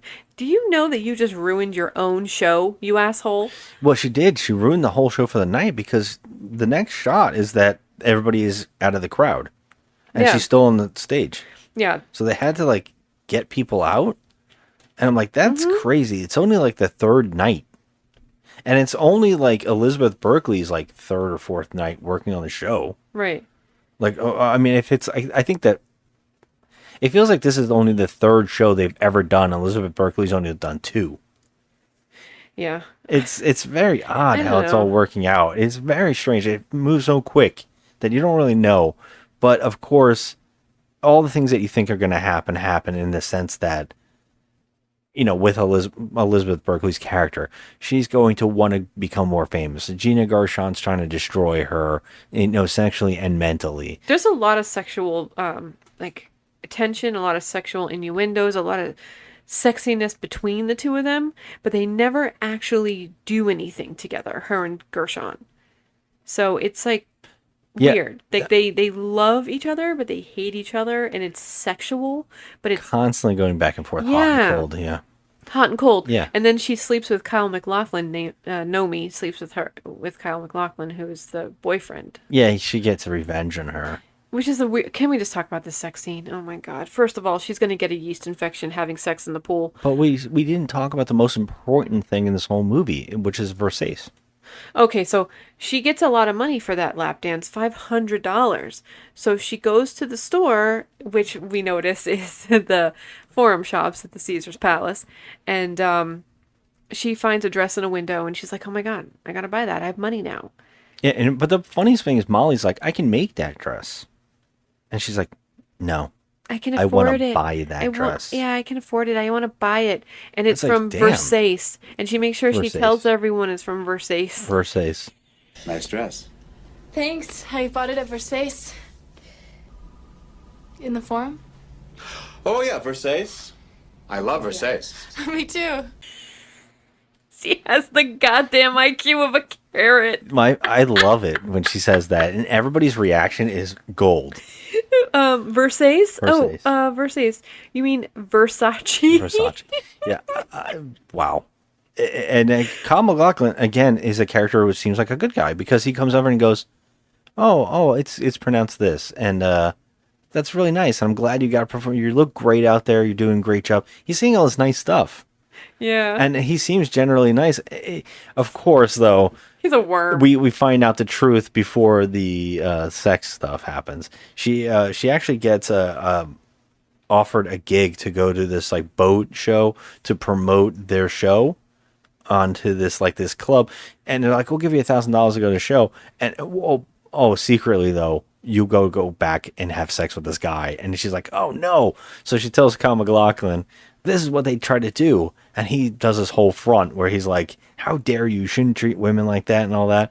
And then when she leaves, he's like, "Ah, you son of a bitch, come back and I'm joking around, you know." Well, It's just an act. She falls for it, and she of course just goes back and has sex with him willingly in a pool after they drink. What was Oh it? wait, I'm sorry. It's Oh, so I see you like Crystal. Crystal, Okay. famous champagne crystal, hot sauce. She's dumb as Yeah, he hell. doesn't correct her there. But they go into the pool and have sex. Now this, I said, if you think you've seen it all, Joe, you are not prepared for the rest of this movie. I said that to you during this, and sure shit, watching God. your expression as they have what I guess is called sex. Okay, this is also another demonic possession happening Yeah. because I've never seen anybody have sex like that. But he actually, I guess if it's the demonic possession, he tries to get the demon out by drowning it. Yeah. He puts her under a waterfall, which would virtually be, drowning her. Or I guess this is like the asphyxiation during sex that Yeah. And so she's drowning under this thing while she's gyrating in a manner that I would only suggest that has to snap his penis in two. Yes, that and also snap her neck, and it looks like the whole honestly. like Holy Ghost is going through her. Okay, She must have had so many cramps at the end of each day, so many muscle spasms at night. I still okay. This scene alone is worth $100,000. Yes, All right? I agree. Now this woman, I gotta give it to her, man. She's trying. She is a shit actress. I'm not gonna lie. This acting was bad. It's bad, but I really just couldn't imagine doing any of these things that she does in this movie for any amount of money. I'm not putting my vag in some actor's face like that. I mean, I have never seen anything like that. It was bad. It was bad. You know, I know I'm supposed to be watching her during the sex scene, but I could not stop watching McLaughlin's face. I wasn't watching him at all. Him trying to keep like an O face back during it is next level funny. It's just so funny. But the things I think about, I'm like, oh my God, she's having sex in a pool. There's going to be chlorine up there. And she's going to get a freaking yeast infection. I felt so bad for her. Am I going to? Well, she's butt naked in there. Yeah. And like, I don't know. I just felt bad. Okay, I felt bad. I can't. Before this happened too, I wanted to point out that because I have to add more James talk in. She goes and tells James that I got the job, and at the middle of the night, she decides to show up at his house and say, "I got the job." Now you know what's happening here. He has another woman. And earlier in this, I brought up that there was a stripper named Penny. Now, I bring all this up for a reason, right? Because Penny is the one he is sleeping with when Nomi goes there to say, because she likes him, I guess. This is before the Kyle MacLachlan stuff. And she sees that he's with another woman. Now, she's treated him like shit. She got him fired from 2 jobs, right? She kicks him in the balls, right? She, leaves him during his almost sex act, right? And then I'm like, why do you think that he can't be with another woman? You're not even in a relationship. You're not even dating. Yeah, did you have a shared moment? Yeah, you had a shared moment, which means, you don't love me? Like, it does, okay, we're supposed to believe that she cared about him that much. Okay, no. He actually keeps saying things like terrible things to people, too. The more he is in the movie, the more I'm like, what a fucking dick this guy is. He's the worst. I hate him. He is sleeping with Penny, and he is, when Nomi leaves, he's like, oh, who was that at the door? Oh, don't worry about it. It was another girl I was trying out for the part in my show. And she goes, you weren't going to give her my part. No, I wrote this whole thing for you, baby. Right now, I bring all this up because there's a sequel to this movie. Called ShowGirls 2. That's all about those 2 people. You're kidding. No. Penny is the main star of the sequel. You're kidding me right now. It's the same actress, and he is also in that movie. And it looks like it was directed like a home video. What? I can't even imagine how bad. People are saying that's one of the worst things ever made. That can't be right. You're making shit up. No, I've looked into this. When I found out I saw ShowGirls 2, I was like, what? Oh my God. Yeah.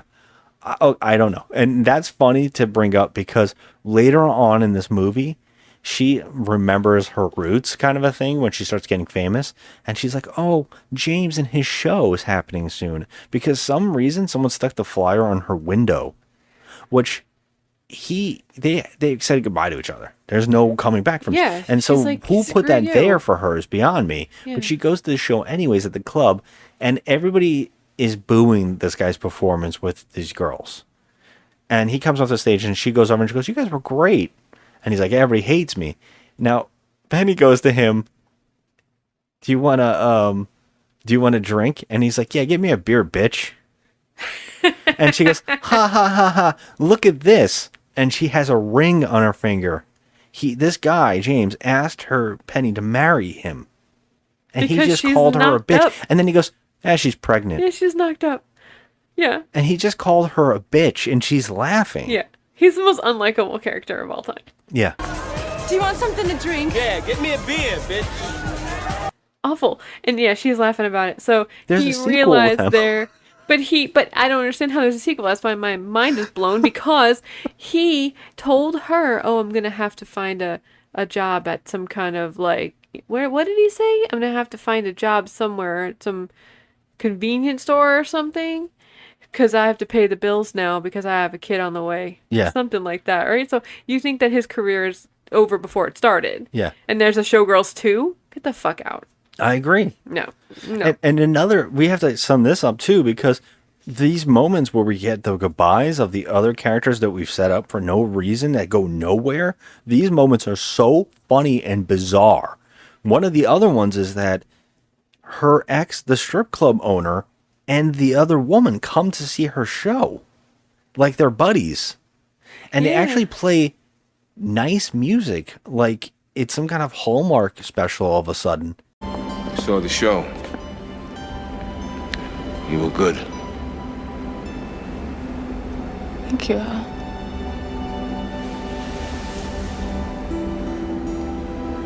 Real good. You take care, kid.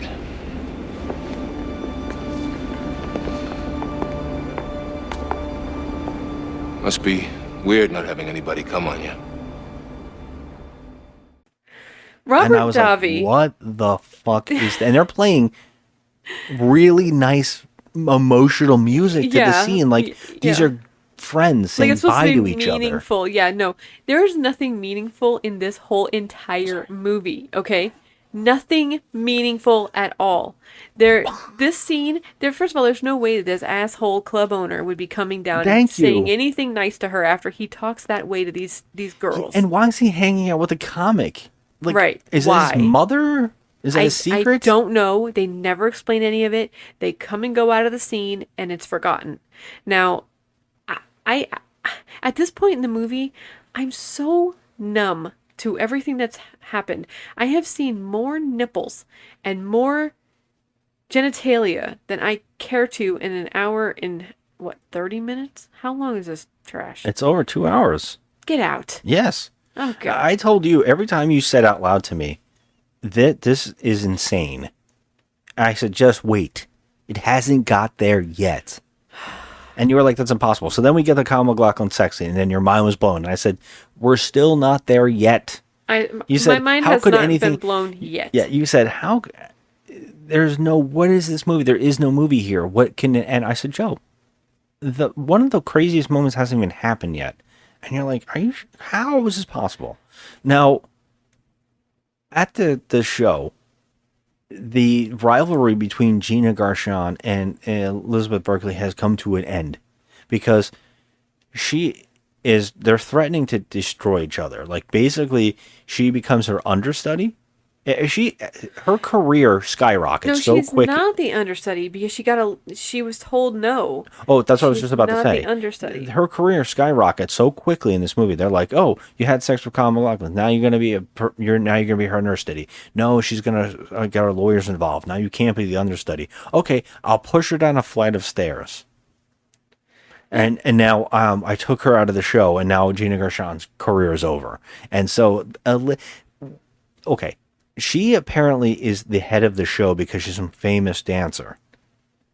Now, she is knocked out of the show. And so they go, what are we going to do? Well, let's get Paula Abdul or Janet Jackson. Oh, yeah. And they're like, we can't afford that. Why don't we just give it to this new girl we just found off the street who doesn't know her social security number and also has very vague answers about who she is and her background. Yeah, she has no family. Yeah. She has no connections anywhere. And so they're like, yeah, just put her on the billboards, put her in, and they say her name is like a big person. Yeah, she in the literally show. has no one resume. knows her. Yeah, she has no background, nothing. They don't know anything about her. They make billboards for her, and then she becomes the head of the show because no one saw her push this girl down the stairs.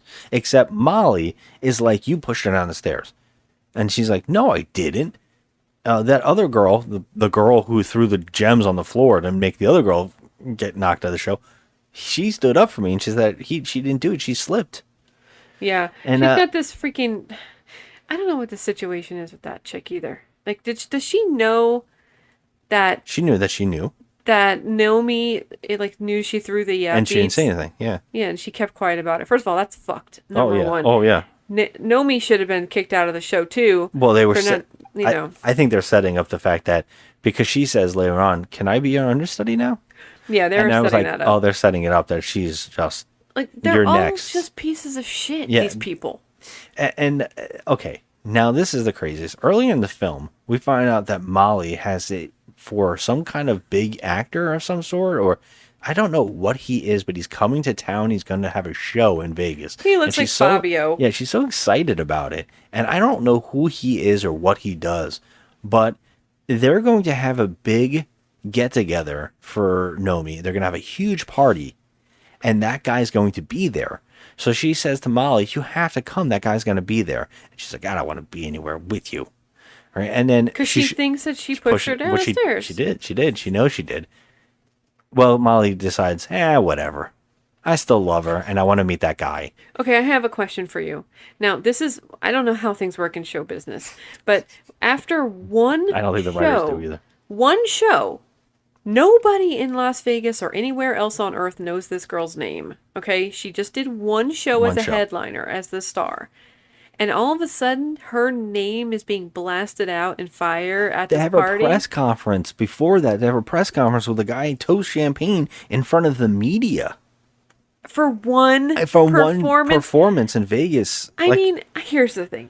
There's like 80 shows happening at each casino. Topless shows are a dime a dozen in Vegas. That's what I'm saying. And she's the star of this one, and she's famous out of one goddamn show?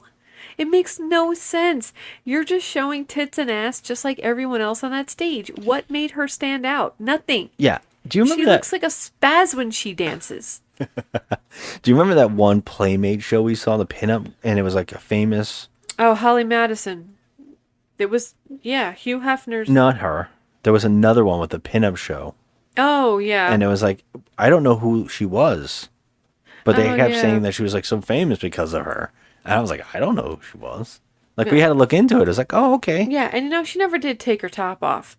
Remember? She kept saying the whole time, the best is yet to come. Remember? Oh, I know. And then we're like, okay, I guess that she's the only one that's not gotten naked, so she's going to take her top off. And she never did. I was very underwhelmed by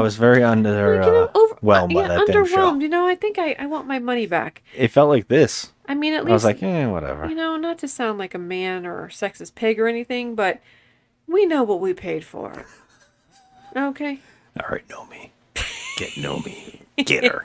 I honestly don't know what I paid for because what I was thinking in that you wanted show? to see pinup. Pinup girls. Yeah, you were like, oh, pinup girls and they dancing. did like and you a love burlesque dancing. show, and that was like, I mean, I love dancing. I love the whole pinup lifestyle. Yeah, how can we not go see I was it? like, oh yay! But then she kept hinting that there was going to be a topless review or something, and I'm like, I don't see no boobies. What's happening here? I blanked it out. I don't even know who she is. Like, I don't remember. No. I know it was I know who she is. I just thought of it. It was because her name is Claire St. Clair. That's right. Wasn't it? Claire St. Clair. I feel like this is the Nomi situation, though. Like, she got famous off of doing, like, maybe, like, Playboy or something, and that was it? And then was like, okay, she got a whole show? Isn't it Claire St. Clair? Yeah, it was something like that. Yeah, I think it is. But moving on. Anyway. It reminded me of, like, somebody getting a whole show for them off of, like, where did you come from? How did you get a whole show? Are you that popular? Like, it was one of those things. So I was like, okay. No, not Claire St. Clair. It was something close. But whatever. Yeah, so they have this big party, and Molly does show up because she's like, yeah, I want to have sex. Or no, I want to meet this guy. No, she really wanted to meet this guy that, this superstar. And the first thing this guy says to Nomi is, I really like your ass, call me sometime. And I'm like, okay, this is the moment where you tell your friend, he's a real fucking piece of crap. Yeah, but instead, she shoves her in front of him and says, here, she's your biggest fan. And they walk away together to get a drink. Yeah. Well, I was not prepared for what was about to happen here. Because I don't think anybody was. I literally had my hands in my face and on my face, and I was hiding, and I couldn't believe it because I was so disturbed.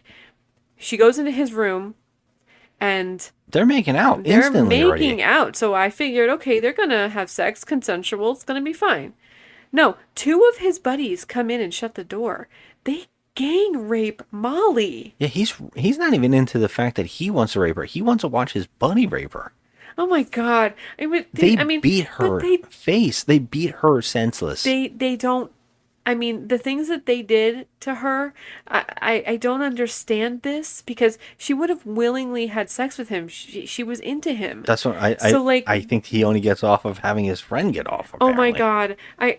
I don't know what's happening. Destroyed her freaking face and they beat the hell out of her and they. Oh my god, it was terrible. So she went to the hospital and Kyle MacLachlan did not do a goddamn thing No about one does. Now that's what really pisses me off about this movie. And apparently a lot of people said that they enjoy this movie for the campiness, but this scene takes everybody out because it is so brutal and insane and he's like, it's very important because when I did my research, I found out this really happened, and it was a famous person really beat up a woman like this, and at this thing, and I'm like, yeah, but does it fit into your script? Because it doesn't really make sense for this movie. Like to have the one good character get brutalized, and it, even the actress said it was hard to film because she had to do such long shots of it. And she says, you know that it's fake, but your body doesn't. No, And I'm like, yeah. It is vile. It's vile, but I have a question here though. When she comes out of the room and she collapses and she's completely bloody all over. All these people who are coworkers see it. And they see it and nobody does nothing? No one does anything. I don't understand. They rushed it because they're saying that this is some famous person and everybody's like going to cover for because he's famous. Yeah, famous people do get away with murder. But we know that. This is next level. There's at least 50 people at a party and they see it. They all know this girl. They work with her. And no one's going to say anything. Right. Bullshit. Yeah. Bullshit. Like, for a minute, I don't believe it. Like, but what's even crazier is that how this escalates. They just showed them in the hospital. Kyle MacLachlan gets a folder, and it's all the information on Nomi, where he finds out that Nomi was a prostitute drug addict. Yeah, her father killed her mother and then killed himself. Yeah, he says that really brutally. He just says it exactly like you did. And then she had nowhere to go, so she turned to prostitution and drugs. Yeah, she was in a foster home and she ran away, and then she did prostitution and drugs. Now, this is what I was talking about earlier, where they're justifying her acting in the actions that she does with the overboard stuff, the completely spastic, by saying that she's a ex-crack addict. And that she reacts to hearing that she's a whore because she was, and that's why she overreacts to everything like that. But I'm like, I don't believe it because there are scenes where she refuses to do drugs, but she drinks a lot and she acts like she doesn't know what those are. Now, she's a drug addict, and she also seems too young, and then Kyle MacLachlan even says, how much were you charging for sex? And she's like, maybe sometimes $50. 50 to 100. And he's like, wow, you are really undercharging. You're real good. Yeah, I just can't. First of all, like, I'm like, it doesn't seem like she was a prostitute because she doesn't seem to have any street smarts. But she had to have had street smarts to make it. Right. She has no street smarts. She'd be dead. Whatsoever. Yeah, she has none. Doesn't have a brain cell in her skull. And secondly, she doesn't take kindly to being called a whore or a slut or whatever. But, hello, it's not like you left that life behind, okay? What you're doing is a pretty close second. You're literally the most devious person on earth. You're knocking people down the stairs to get their job. You're having sex with your rival's boyfriend. You're doing terrible things. There's multiple characters in this movie that tell her that you're no different than anybody else. Like, you're also this person who is whore, like a fame whore and all that, and that you'll do anything to get it. And everybody keeps it. James and the Gina Gershon's character, they keep saying it to it. Like, constantly, like, you're a bad person, Mhm. and you are, like, how easily you'll take the money. The whole movie, everything that she's done has been for money, and Gina Gershon has always set that up to see her do it. Mhm. Like, she keeps doing it to her, like pushing her into it. That's what always makes me laugh. It's like that, like I said, Batman villains. Batman villains, or like any villain in movies, they constantly push people, and I'm always like, they're gonna kill you. Yeah. Why do you keep pushing these people? Like, why would you be this so stupid to like keep pushing a person until they kill you? And it's like Batman villains, like, they always do that. Like, poke, poke, poke, poke, poke. And then they're going to turn on you or whatever. And Gina Gershon does that. She sets her own demise by pushing this woman constantly. Yeah. Like, it's so stupid. And it's the same thing that, like, it's so comical. It doesn't make any sense. Now, what's so funny here is that she has made it, and they're basically comic like it's like, oh, we own you, and you do whatever we want and everything like that. And she's the head of the show, and that's why we didn't call the cops. We're gonna pay her off because we own you now. We'll give her enough money to open up her own dress shop. Right, and that's how that's how we'll get rid of this. But you're not allowed to call the cops because we have all this information on you. So naturally, she does the only thing that she can think of: pretend to be going to have sex with that famous person that beat up Molly, so she can literally beat the ever-loving crap out of him. Yep. But keep him alive. Yeah. I mean, and then go on the run again. That's really the only thing she can do because they're not going to call the police on him for what he did. So she just goes and beats his ass. But then this scene, I didn't understand. Okay, so she became the star of the show. This is the end of the movie. So she goes and beats up the guy, and then we see her hitchhiking the same way the movie opened, with her hitchhiking. Leaving town. Leaving Vegas. But this time, the same freaking guy in the same pickup truck that stole her suitcase picks her up again. Now, let me ask you something. Was this asshole in Vegas for what, a year?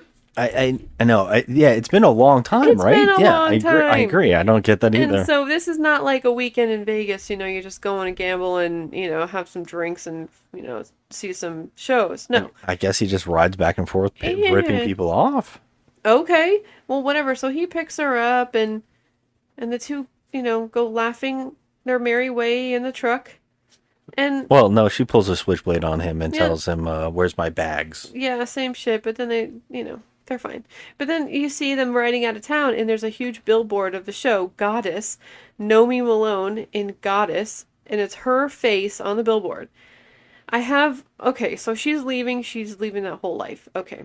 But I feel like this is not the end of Nomi, because she has to sign a contract. She's going to be the star of a show. Doesn't she have to sign a contract? This is what I'm talking about. And she also beat that guy's ass. Yeah, she assaulted someone. You're telling me they're not going to go look for her? Right. And, Kyle MacLachlan pretty much owns her. And so you think he's just going to let her ride out of town? No. So I have a feeling that there's going to be lots of bad news for Nomi. Well, they wanted to do a sequel to this movie called Nomi in Hollywood.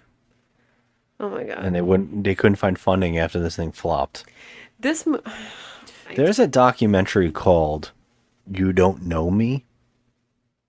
What? You Don't Know Me about this movie and its cult status, and explaining to people why this is a classic.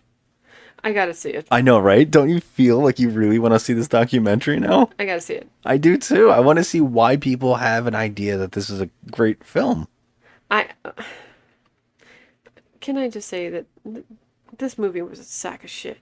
All right, it was a sack of shit. There's a part of me, and I'm not one of those people that's in that middle. I'm not in the middle, but I'm not at exactly the end of the lowest score I can give it. I'm a little above it because there is something about it that is so laughable. That is kind of a weird thing. Let's just put it this way. There are midnight showings of this movie where the people interact with it. which is nuts, just like Rocky Horror. Interact with it how? Giving they- people lap dances? There's things that you do at certain things said. Just like how in Rocky Horror they throw like the spoon, or the room they throw the spoons, or there's that kind of thing. There's a cult status for this movie. There is a musical of this movie. Oh my god. There is so much more than this movie. This movie spawned so many weird things. There's a part of me that gets why that it is like that cheesy, insane, bad movie that kind of makes me go, holy shit, I can't believe this exists. Once I give it a couple more stars than I normally would. But how anybody can take this movie seriously and say it's a classic is mind-blowing to me. This movie is, I mean, to say this movie is a classic, how dare you? That's like insulting every filmmaker ever born. Hey, we heard the same thing from Barbarella. We've heard that there's movies that we just don't get. And this is that movie for me. I don't get it. It is bad on every front. The actors that were in this movie hate the movie they were in. You know, that says something. This actually says a lot. That the actors don't even want to say that they were in this movie. I'm ashamed for Kyle MacLachlan in this. He hates it. He's got tons of funny quotes. You know, we know that he's a good actor. Okay, so like the other two girls, no, they're not good. They're not good actresses. They're just not. I'm sorry. The everything that makes a bad movie is what this movie is. It is terrible, terrible dialogue. It's terrible acting. It's bad script. It's just god awful all around. All around. And that ending with Molly is so upsetting. Like, this whole movie is that it's just that cliche look at fame. Yeah. Where everybody's like, oh, it's a dog-eat-dog world kind of thing. But then what happens to Molly, it is like the movie, even if it wants to be a comedy or a satire of fame whoring or whatever you want to call it, or a look at how people abuse each other. Okay, but when that Molly thing happens, it's insane. Like, it just pisses me off because it throws out any of those possibilities of what they are talking about. Because it now is a cruel movie. It is. It is. It's like, it's already cruel in the sense that everybody's a scumbag, but that brutality is like another level. It's something else, and I don't even want to look at it. Like, I don't like it at all. This actor who has to do that scene does the scene again with Nomi when she comes over and he starts licking her nipples, and I found it so disgusting to look at because he's drooling. Yeah. He's like licking her face during the one scene. Yep. It was like slime coming out of his mouth, and I was just like, fuck me. It is so disgusting and insulting. I hate it. You know, I was thinking this whole time watching this movie that, you know, we've seen a lot of sleaze on the screen. You know, we've seen Andy Sedaris, we've seen Russ Meyer, we've seen John Waters even, you know, do sleaze. This movie took sleaze to the next level. I mean, it went above and beyond what even Andy Sedaris does. You know, and he makes, you know, lots of gratuitous nudity, but it's not the sleaze level of, you know, the babes, guns, and bullets and all that stuff. This thing goes well beyond that. It makes you feel disgustingly dirty watching it, like you need to pour bleach in your eyeballs. And that's the way I felt. Yeah. And I was so numb to it at the end. Like, I was so numb to just the disgustingness until she spat in Kyle MacLachlan's face, and I couldn't take it. I couldn't take it. Like, I was like, all right, this is the breaking point, because I can't stand, like, spitting is disgusting. And I hate. I love you're still talking about the spitting. You don't spit around me. You don't spit on, like, you know how men spit out the window. Ugh, don't do it in front of me. I will lose my shit. I don't like it. It's gross. And she spit on it. I was like, okay, this just sums up how I feel about this whole entire movie. That spit, okay? That spit sums up the movie. It's freaking dreadful. Yeah.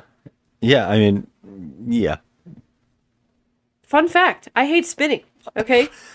Now, yeah. I can't even say any more about this movie other than my rating. And then you probably will just be like, oh, come on. It's a 1? It's a 1. No. This movie is a 1. This is one of the biggest trash heaps I have ever seen, ever. I know for a fact you were laughing your ass off. And so there were scenes where you were having a fun because time I could not laughing at how fucking bad believe it was. it. I couldn't believe it. But isn't that kind of that's so bad it's good? No. In a sense? No. So wouldn't it go up 1 star? No. Don't you even call this movie so bad it's good. How dare you? I said, isn't it almost on a level of that?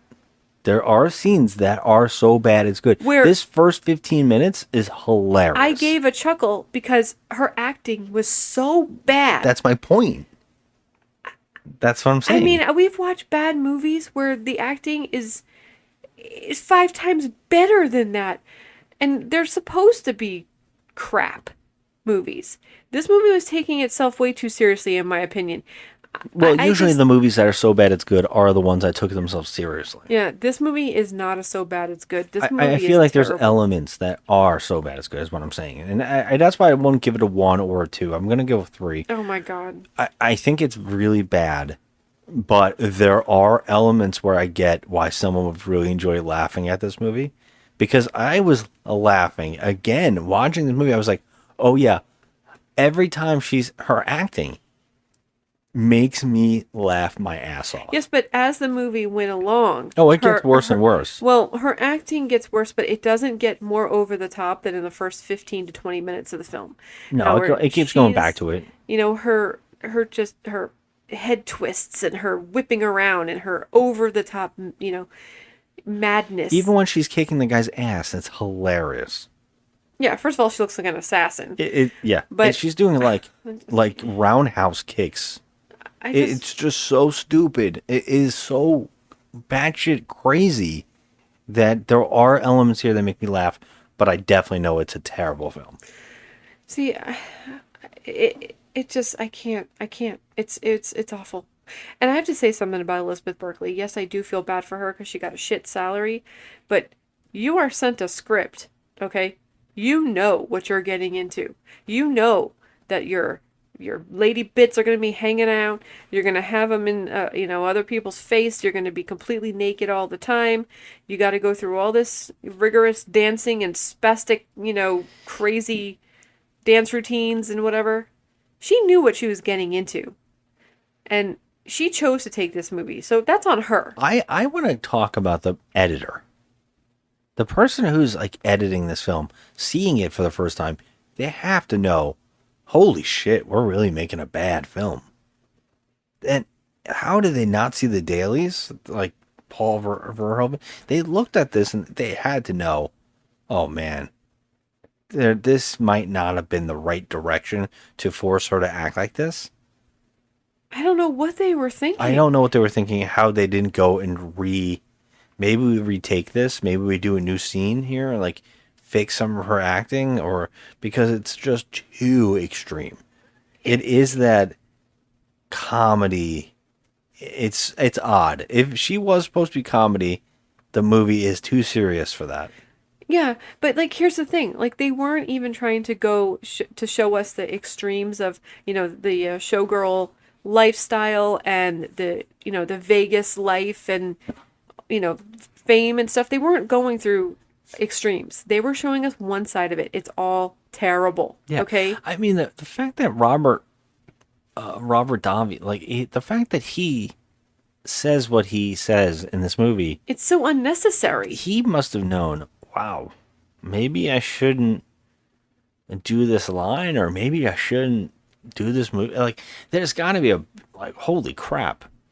Like, I know he works with this director. He had worked with him before, but that's insane. It's terrible. I mean, this is like to excess. Okay. I can't believe you're giving it a 1. I'm giving it a 1. This movie is atrocious. It's atrocious. There is nothing redeemable about this movie. Nothing. I have to know Mortal Kombat Annihilation or this. Mortal Kombat Annihilation is better than this. Wow. I hated this. This is fucking dreadful. This was one of the most god-awful things I have ever watched in my life. It was awful. And like I said, this woman was paid $100,000. They could have gone to Las Vegas and picked someone from one of those Vegas shows and paid them less, and they would have had more talent in their pinky toe than this woman had in this movie. She was awful. I'm sorry. I feel bad for her and what she was paid, but she knew what she was signing up for. And so did Gina Gershon, and so did our beloved Kyle MacLachlan. He knew what he was signing up for. He got the script, and he said, hey, yeah, all right. Yeah, and you know what? They hired someone else, and then I think it was, I want to say Dylan McDermott, and he backed out. Like, I guess he realized, and then they just picked him. Well, good for you, crazy. Dylan, because whatever, you did a good job, backing out of this. But I'm sorry, I don't feel bad for these people. I don't. I have a hard time. You made a choice. You read the script and you chose to do these things. So I'm sorry, I don't feel bad for her. She should have known that this is a career-ending movie. Like, just think about it. It's a career-ending movie. This is ridiculous. And I feel bad for... I feel bad for her. I feel bad for Kyle MacLachlan because, he is a good actor, but he made a choice too. So you know what? I really can't feel bad for him. Well, I mean, he comes out, his career is fine. Is it? Yeah, his career is fine. He was just in another hit show. I mean, I guess he's on Fallout, but... He shows up in a lot of stuff. Yeah, but, I guess he's all right. He has never successfully come back from this.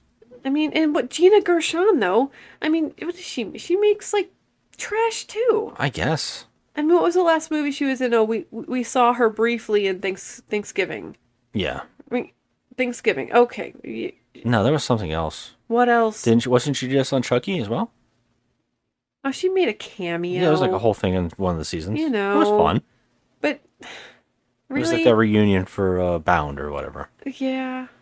But what is the big thing that she's nothing? I mean, I'm just pointing out. I'm not trying to talk trash about them. Whereas but, I mean, this is talking trash. Sorry. We can name things that those other people have done. We can't name anything. I can name that I know Elizabeth Berkley showed up in Any Given Sunday as another prostitute.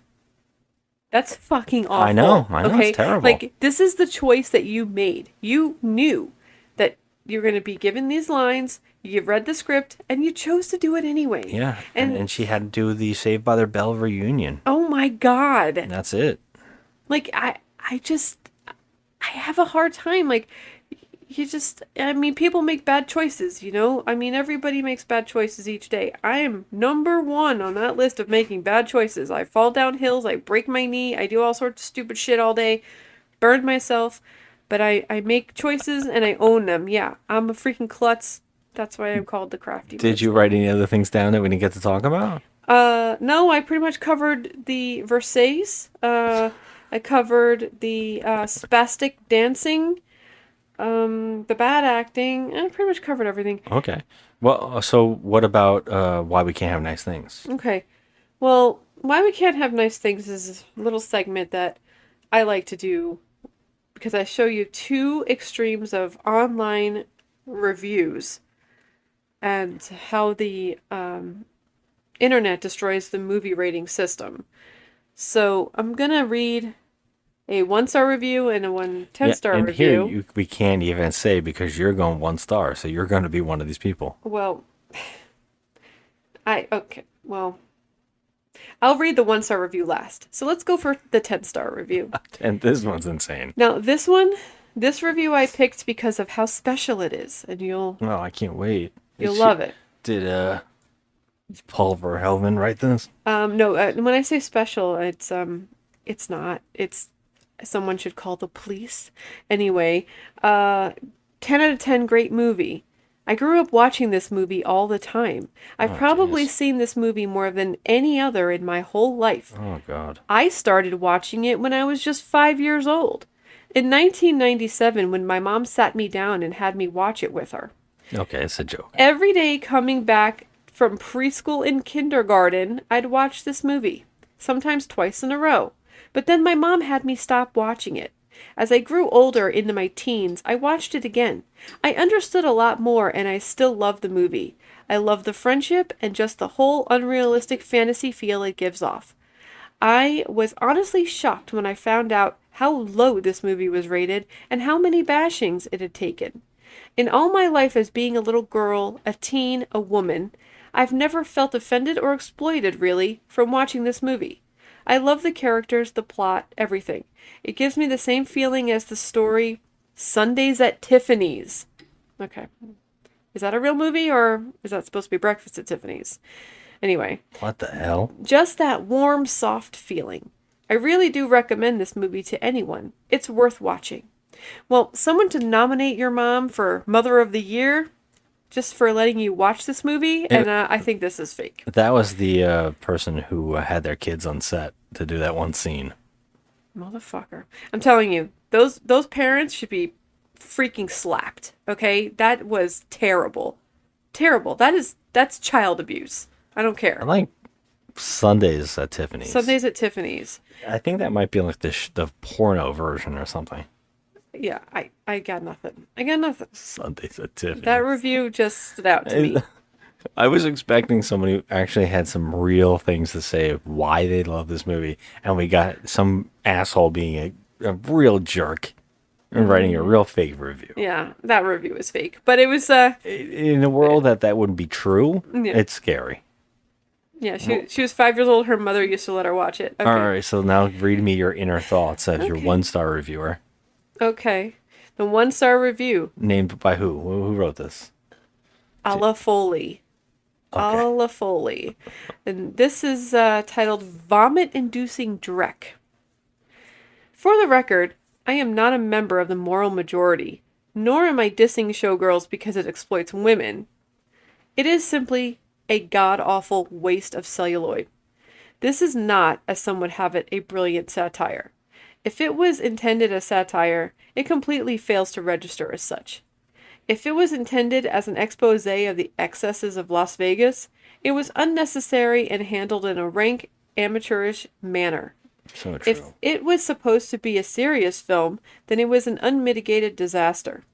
The acting was universally atrocious, even from the normally reliable Gina Gershon. The plot was more shamelessly melodramatic than an episode of Melrose Place. The nudity was so gratuitous and unpleasant that I did not want to look at breasts for weeks afterwards, which was the most groundbreaking achievement of the movie. I could go on and on about the sheer horror of it all, but you get the idea. Don't touch this one with a 30-foot pole. And that's exactly how I feel. I mean, I could have wrote that myself. I completely get a lot of what they're saying. So it's hard to even argue with it, but I do think that there are aspects here that ring satire. And I know that people said the same thing about Starship Troopers. They did not catch it.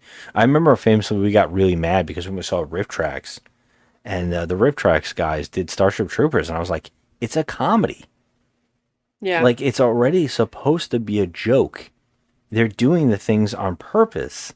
So I remember the Riff Tracks was not funny because they're riffing on something that's already funny. Right. And that movie is funnier than the guys riffing it. So Yeah. I think that there are things here, and it's the same director, of course. Mm-hmm. There are definite things here that I think ring satire. They would not have done the insane thing of the strip club owner and his comedian stripper come see her at a show and play melodramatic music like they were best friends when they did. There's a scene where he throws a towel on her face. That I don't know. That had to be a joke.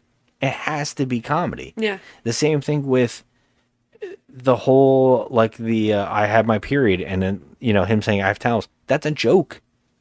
Like, these are jokes. Yes. This is definitely like a heightened, crazy version of people in Vegas. Right, but who's laughing at that? I don't find it funny. We were laughing. We were laughing at a lot of that. I looked at you when he said I have towels. I was like, is this fucking shit real? Like, what? It's so insane. The way she's eating the french fries. It's next level. It seems parody-like. And that's the only reason I can give it any bit of that direction where these people are saying maybe it's satire. But unfortunately, it fails at even that. So I'm giving it 3 because of that. I do feel like there's moments there. There are elements. but then it just completely misses the mark as well. God, this movie's trash. I'd never want to hear of it again. Well, I'm finally glad that you got to see it finally and see what people were talking about when they were talking about worst movies ever made. God damn it. So this is one of the worst movies I have ever seen. It was just so freaking awful. I think there's so much worse in the same genre, like the same type of movie with these. You were naming a whole bunch of people before who've directed movies I think are probably way worse at getting that point across. But yeah, I do think that this is a mess. This is a bad film. I mean, even trauma movies have more class than this. Oh God. Uncle Lloyd. No. Yes, he does. I don't care. Oh. Like, I mean, at least Uncle Lloyd hasn't put anyone's freaking peach in Kyle MacLachlan's nose yet. Just saying. Is that what it takes to have a bad movie? I Because mean- I don't know how many times it's ever happened. No. There's a lot more that it takes to make a bad movie, but this movie was, I could smell the stank coming off of it from the TV. Yeah, you can really smell the sweat. Like, I could see how everyone probably got chlamydia or crabs from just being in the same area as the stripper pole. And What a trip. I can see how there's some medically bad problems happening to these girls. The gyrating. God. I can't, okay? Like, I can go on forever, but I feel like somebody should get in trouble for making this movie, because not only was it child endangerment by putting children in a movie like this, okay, this was an NC-17 rating. You put children in a movie like this, you just, I mean, everything is... My mic is dying. That's how I feel. Can we just go? I'm done. Showgirls can suck my ass. I'm done. Hate it. Oh my God, let's get out of here. All right, everybody, thanks for listening. Have a good one. Hit us on social media. If you're one of those people that thinks this is a classic, I would love to hear it. Please hit me on Instagram at Just Another Movie Night. It's got to be, I got to hear this. I have to have a conversation with you. And Joe is at the Crafty Misfit. Go check out what she's making. It's nice stuff. All right, thanks, everybody. Have a good one. Bye. And now some PG TV edits of the movie by Baby Mario on YouTube. Shoot! Squat! Jeez, Nomi! What the hell are you doing? She started it! Stop it! Stop it, you Party's over! Hey, back off! Whoa, sorry. I'm watching you be a rat. They want TNA, you give them TNA. Here, they pretend they want something else. And you still show them TNA. I'm talking to them, and you're interrupting my conversation. And that's rude. Imbecile. You're a real bad act. You know that? Ain't you got no shame? You can have me when you love me. You got into some bad stuff someplace, didn't you? Thanks for the hamburger! All right, I'll call them. Dancing ain't faking, right? If you let me down, I could lose my reputation for being such an all-knowing rat. I have a problem with women. But I did tell her I was going to teach her, and I did do her.